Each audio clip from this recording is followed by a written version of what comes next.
conversa hoje sobre essa questão da resistência cultural no Brasil. Esse tema da resistência é um tema permanente e recorrente na nossa vida, porque frequentemente a gente está condenado a fazer cultura ou a fazer resistência cultural. Geralmente as propostas de fazer cultura são propostas voltadas para o mercado, para o tipo de produto cultural, e sempre nós que não transitamos bem por essa área acabamos andando no papel de resistentes culturais. Até eu vi uma coisa engraçada. Eu disse a umas pessoas de cultura que a gente estava fazendo um espetáculo sobre a ditadura militar. Ele disse, é uma provocação retrô. E aí, já definiu o que a gente faz aqui. Nós estamos fazendo uma provocação retrô. Como se estivéssemos voltando ao passado e o presente não existisse, como se o presente, se não tivesse o presente carregado de todas essas coisas desse passado recentíssimo nosso. Durante o tempo que a gente estava preparando o espetáculo da Não Dói, a gente sempre falava em memória, e teve um momento que o facão não ia mais adiante. Foi quando eu percebi que não era só memória, era história. A hora que falamos história, as coisas se deslancharam. As obstruções que a memória pode fazer, a subjetividade foram se diluindo, os fatos históricos aparecendo com maior clareza. Então, um pouco o sentido desses encontros todos no Rio de Janeiro, hoje inteiro, na cidade inteira, no Brasil inteiro, em todo lugar, tem pessoas hoje falando disso. E o sentido da gente é recuperar essa história recente do Brasil para poder entender melhor as coisas. E a gente tem aqui na mesa 3 pessoas que são a história viva e o testemunho desse que nós vamos passando. O Augusto Boal, o Celso Picado, dispensa com apresentações. E o Silvio Temer, que é essa pessoa extremamente útil, necessária, que todo país tem que ter, que tem a obsessão de gravar a memória histórica do país, que registra as coisas. A angústia maior da gente é o tempo todo ver o tempo escoando as mãos da gente e as coisas desaparecendo. E é sempre um consolo quando eu penso que alguma coisa está registrada, porque o Silvio está lá com o olhar dele atento, fazendo essas coisas. Então, nós temos aqui essa participação ativa dessas pessoas que têm participado ativamente da história do Brasil e que têm feito esse registro, seja por sua atividade diária, seja pelo seu ofício, é muito importante. Nós temos uma certa limitação de tempo, alguns poucos está viajando, e deverá ser o primeiro a falar. E depois, assim que ele sair, a gente pode falar mal dele à vontade. Não vai ter nenhum problema. Fazer uma provocação retrô. Tá bom? Então, com você. Então, eu começo. Eu estava falando bastante sobre Nelson Rodrigues, eu não sei porque desde o carro ela vinha falando Nelson Rodrigues. Então, eu me lembro quando eu conheci o Nelson, eu era diretor do departamento cultural da Escola Nacional de Química, que era ali na Praia Vermelha. Depois mudou lá para o Fundão. E como eu queria então dirigir, eu queria fazer alguma coisa. A diretora tinha que dirigir. Então eu pensei, vamos fazer uma conferência com o Nelson Rodrigues. Então eu falei para ele, vamos fazer uma conferência aqui na Serviço Nacional de Teatro, que tinha não era na ABI, que tinha uma sala assim, imensa e grande. Ele falou, você acha que precisa fazer isso lá, vai ter tanta gente? Vai sim, porque a escola de química vem toda, e vem mais não sei quem também vem todo, vem de tanta lá. Aí eu entusiasmava ele. Depois chegou na hora, chegou uma pessoa, depois demorou um pouquinho, chegou um casal, aí depois chegou outro e falou assim, poxa, nosso Fluminense, Nelson. Aí chegou um outro, falou alguma coisa. Aí quando tinha 7 pessoas, ele falou assim, uau, você não acha melhor a gente fazer essa mesa redonda ali no café, tomando uma média com pão e manteiga? Então eu entendi agora o que ele quis dizer. Ele quis dizer que quando você fala para uma plateia muito grande, você às vezes é até obrigado a ser mais seletivo e não falar as coisas até que você quer, não é? E quando você tem menos gente, você se torna até mais íntimo. Então eu acho que a conversa de agora não vai ser uma conferência, apesar de ter aqui uma câmera olhando para a gente, gravando, e depois a gente não sabe quem é que vai ver, se vai estar lotada a sala onde ela vai passar o filme dela, mas vai ser mais corriqueira, vai ser mais uma conversinha com você, não é isso? E uma das coisas importantes que a gente lembra, então, nesse coloquialismo, que eu acho que é o que a gente tem que fazer, eu peço desculpas, mas daqui a 10 minutos realmente tenho que correr para o aeroporto, eu tenho estava lá em São Paulo às 4 horas, tenho que fazer uma conferência lá. Então, eu espero um pouquinho mais, né? São 500 quilômetros de distância, correr isso tudo, mas não importa, o que é bom é que sempre vem os melhores, então isso é o que é fundamental, né? Então o que eu queria dizer é o seguinte, a gente tem que pensar no passado sempre sim, mas sempre com aquela ideia de que no presente a gente pensa no passado para inventar o futuro. Quer dizer, não é para lamentar só, não é para ficar pensando, bom, isso aconteceu, mas não acontece mais, mas é tentar ver o futuro. Agora, ao mesmo tempo, o fato de que Silvio Tendler tem um só, quer dizer, não está espalhado Silvio Tendler por aí, filmando, fotografando e fazendo a memória ficar viva, aqui no Brasil a gente lembra muito pouca coisa do que aconteceu no passado. Ontem eu fui ver um show Opinião, que eu dirigi há 40 anos atrás, e eu perguntava aquelas pessoas que estavam lá, a maior parte deles era jovem, mas tinha gente mais velha também, perguntava o que você lembra daquela época, e as pessoas não lembravam muito não. Porque quando a gente fala do golpe de 64, do golpe de 68, as pessoas não têm uma memória muito clara, elas confundem com a Revolução de 32, que foi outro golpe também, de certa forma, sei lá, faz uma mistura na cabeça, a pessoa não tem uma visão muito clara. Agora, eu queria lembrar que naquela época, quando todo mundo fala assim, mas era subversão comunista, era isso, era aquilo, na verdade, o que o Jango estava fazendo na época eram coisas assim, elementares e mínimas. Por exemplo, naquela época, havia o que se chamavam as ligas camponesas. As ligas camponesas, o que é que eram? Eu trabalhei muito com as ligas camponesas lá no Nordeste, a gente fez muito espetáculo para a liga camponesa. Então eu vi os camponeses, o que eles eram? Eles eram camponeses que queriam trabalhar, queriam ter terra para trabalhar, para produzir. Ninguém deles queria traficar drogas, ninguém deles queria assaltar bancos, eles queriam trabalhar, era isso que eles queriam. Mas o latifúndio, que ainda existe hoje, que já existia, logicamente, desde Dom João III, quando ele fez as capitanias hereditárias, se distribuiu entre amigos dele, não é? Desde aquela época, a terra não pertencia a muito pouca gente, então eles queriam terra para trabalhar, como hoje eles querem terra para trabalhar. O Jango queria fazer uma lei, não chegou nessa lei, que era muito justa, mas que provocou um estardalhaço, que isso é a sovietização do campo, não sei o quê. Que lei era essa? Ele queria que do lado de cada estrada que o governo federal abrisse, 80 quilômetros fossem nacionalizados, quer dizer, fossem pago o valor real da terra antes de construir a estrada. Vocês estão entendendo? Você vai lá para um lugar qualquer, Mato Grosso, sei lá, e a terra não vale nada, ali vale muitíssimo pouco. Mas se você pega uma estrada federal, a margem de um lado e de outro vai valer muitíssimo mais dinheiro do que valia antes. Então o que eles queriam? Que o governo, com o dinheiro do povo, fizesse aquelas estradas longas e depois eles venderiam a terra deles a um preço 1000 vezes mais alto do que ele valeria antes. E o que o Jango fez, como queria fazer, pelo menos, eu não sei se chegou a fazer ou não, mas queria fazer, era isso, era dizer assim, olha, então 80 quilômetros de cada lado passa a ser do governo que vai pagar, quer dizer, não era roubar deles não, vai pagar o preço justo na época. Isso foi uma das razões que deflagrou uma luta contra o Jango, porque todos os latifundiários achavam que isso era a sovietização do campo.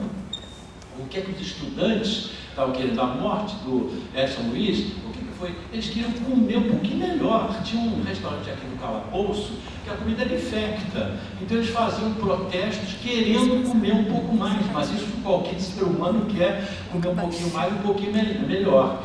Então não havia, naquela época, não havia uma revolução comunista em marcha, não havia sovietização de nada. O que havia era as pessoas falando aquilo que elas gostariam, expressando seus desejos na rua de uma forma desarmada. Não havia ainda a luta armada, não havia começado, ela começou mais tarde. Então era as pessoas opinando e querendo uma vida um pouco melhor. Bastou isso para que houvesse uma repressão violenta, que começou em 64 e se preparou em 68. Naquela época, qual era a resistência cultural? Hoje, quando a gente conta a história daquela época, às vezes, quando eu conto, eu fico pensando, será que eles estão acreditando mesmo? Ou eles estão pensando que isso daqui é invenção? E como disse o Amir, nós somos testemunhas oculares da história, que a gente estava lá, a gente viu, então eu sei que eu falo é verdade. Naquela época, a censura, ela era de uma violência extraordinária, ela cortava, depois eu estava contando outro dia numa entrevista de rádio, eu estava contando que às vezes eles vinham e cortavam tudo. Uma vez eu fiz um espetáculo, veja só, chama Arena Canta Bahia, tinha a Betânia, Gal Costa, Gil, Caetano, Tom Zé e Pete, eram 6 cantores. E eles cantavam músicas uns para os outros e não tinha absolutamente nada que pudesse ser dito realmente. Isso aqui é uma incitação à revolução, à revolta armada, não tinha nada disso, né? Todo dia vinha um censor e dizia assim, olha, tal música, ela estava liberada, mas a partir de hoje ela não pode ser mais não. E ele falava isso às vezes 1 hora antes do espetáculo começar. Então a gente se reunia, o Caetano tinha uma memória muito boa, ele tinha uma memória realmente excelente de música, ele falava assim, olha, tem aquela outra, por que a gente não põe essa outra no lugar? Então a gente punha no lugar. No dia seguinte vinha ele de novo e dizia, olha, essa música agora também não vai. Aí a gente se reunia, o Caetano sugeria uma outra música, a gente punha no lugar. Isso ia indo assim, até que um dia a gente não aguentou mais, nem a memória do Caetano resistiu, porque ele foi pondo tudo. A peça já estava completamente outra peça, já era uma segunda edição do Arena Canta Bahia, tantas músicas tinham sido mudadas. Aí eu falei para ele, falei assim, olha, não dá para tirar mais nada, porque agora é o mínimo, é isso que está aí. Ele falou assim, não, mas essa daqui não pode ir. Eu falei assim, olha, se essa não for, eu vou botar 2 músicas no lugar dela e essa você não vai poder proibir. E o censor falou, que música vai botar que eu não posso proibir? Eu falei assim, olha, a primeira é Parabéns para Você. E a segunda é God Save the Queen. Você não vai proibir. Aí ele ficou furioso comigo e falou assim, tá bem, então pode deixar essa música. Não põe God Save the Queen, não põe Parabéns para Você, pode deixar a música. E eu era professor da Escola de Arte Dramática, falei assim, eu posso ir embora? Pode ir embora, não tem problema. Eu fui, quando eu fui ele chamou a polícia. Aí veio a polícia e ele falou que era para dar ordem de prisão a todos os cantores que estavam cantando música proibida. Não podia prender porque, na verdade, eles estavam trabalhando, tinha que esperar o fim do espetáculo. No intervalo se falou para o público foi buscar na Major Diogo, ali em frente a um bar, trouxe sanduíche, trouxe cigarro, trouxe até uma garrafa de conhaque, que a gente liquidou com ela antes do fim da noite. E, de repente, o censor, o Plínio Marcos era nosso como chama, administrador daquele espetáculo, daquela sessão do Teatro Arena, e o Plínio Marcos era uma pessoa maravilhosa, e ele começou a xingar o censor. Falou, você não sei o que, disse maior palavrão para o censor. Acontece que o censor era maneta, mas com a mão que ele tinha, ele agarrou o Plínio pelo braço e falou assim, olha, você não fala isso mais em mim, você não me xinga mais. E o Plínio continuou xingando, ele falou assim, olha, você para de me xingar, porque se você não parar de me xingar, eu te dou um soco na cara. Aí o Plínio começou a rir e falou assim, não vai dar soco coisa nenhuma. E o censor falou, vou dar um soco sim. Ele falou assim, não vai, por que eu não vou? Não vai porque para me dar um soco você tem que me largar. E se você me larga, você não tem outra mão, eu fujo. Então era nesse clima que ele trabalhava. Mas acontece que não era só assim na brincadeira. Havia momentos, quer dizer, na peça do Tá na Rua, vocês vão ver, havia momentos em que as pessoas, a polícia invadia, como aconteceu com Roda Viva, que eles entraram em Roda Viva, destruíram tudo que tinha lá de cenografia, tinha inclusive como é que chama, um órgão caríssimo, eles jogaram o órgão no 2º andar, eles espatifou lá embaixo, bateram Marília Pêra e outras pessoas apanharam bastante. A partir desse momento, nós que estávamos no teatro de baixo, esse foi o teatro de cima, que era o Ruth Escobar, e no de baixo estávamos nós com a Feira Paulista de Opinião. Nós de baixo, nós o que fizemos foi a partir daí, e isso não era paranoia, porque a gente tinha realmente medo. Eu me lembro, por exemplo, que a Norma Baker foi raptada no Teatro de Arena e apareceu aqui 5 dias depois. Quer dizer, nesse clima de violência, a gente tinha 2 ou 3 revólveres e antes de começar o espetáculo, todo ator faz um aquecimento vocal, né, que nem um atleta. Ontem, por exemplo, a seleção do Brasil, eles fizeram um aquecimento, depois fizeram um novo aquecimento, não adiantou nada, mas precisa aquecer a voz, precisa aquecer os músculos. Então a gente aquecia a voz, aquecia os músculos, depois ia aquecer tiro ao alvo. E lá embaixo a gente treinava tiro ao alvo. Quando terminava o espetáculo, os atores ficavam com o revólver na mão, esperando a invasão da plateia. Quer dizer, era nesse clima de terror que a gente trabalhava. Mais tarde, nesse mesmo teatro, nesse mesmo espetáculo, não, foi esse mesmo espetáculo, mas foi aqui no Rio de Janeiro, no Teatro João Caetano.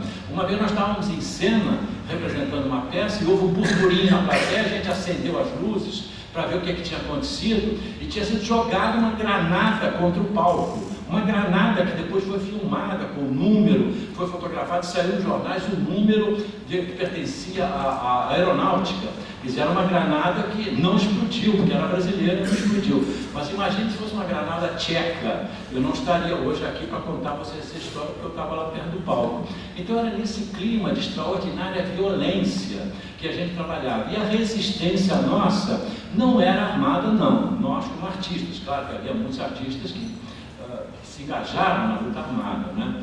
Eu queria, já tendo esse clima convivial que nós estamos, que não é bem uma conferência nem nada, a gente estava conversando há pouco tempo e eu soube que na peça do Amir tem uma cena em que se conta, inclusive, que eu fui preso, né, naquela época, e fui torturado. E o meu querido amigo Sérgio Ricardo não sabia disso. Então eu vou pedir licença a vocês para contar para ele um episódio da minha tortura, como é que foi. Naquela época todo mundo era torturado, preso, vai ser interrogado, não contou o que eles querem, tortura, né?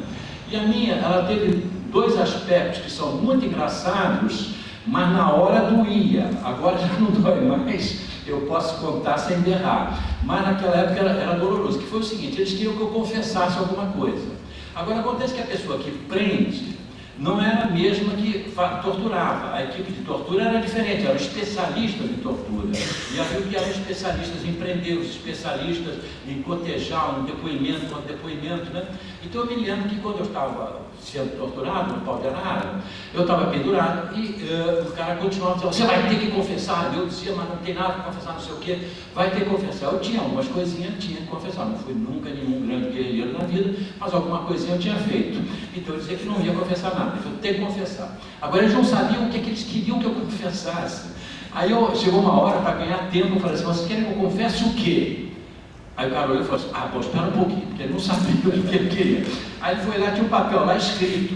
Então a primeira acusação que tinha contra mim é quando eu ia fora do Brasil, quando eu viajava fora, que eu sempre viajei muito, que eu difamava o Brasil. Era essa frase que estava lá: difamava o regime militar, difamava o Brasil.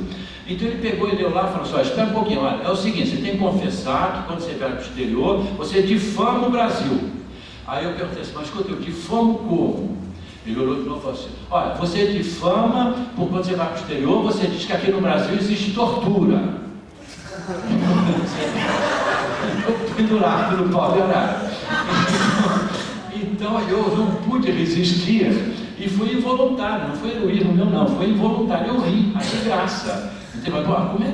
E ele viu eu rindo e falou: mas está rindo do quê? Aí eu falei: não, eu estou rindo porque, olha, você está dizendo que eu difamo o Brasil, dizendo que aqui existe tortura, mas então isso não é difamação, porque você está me torturando.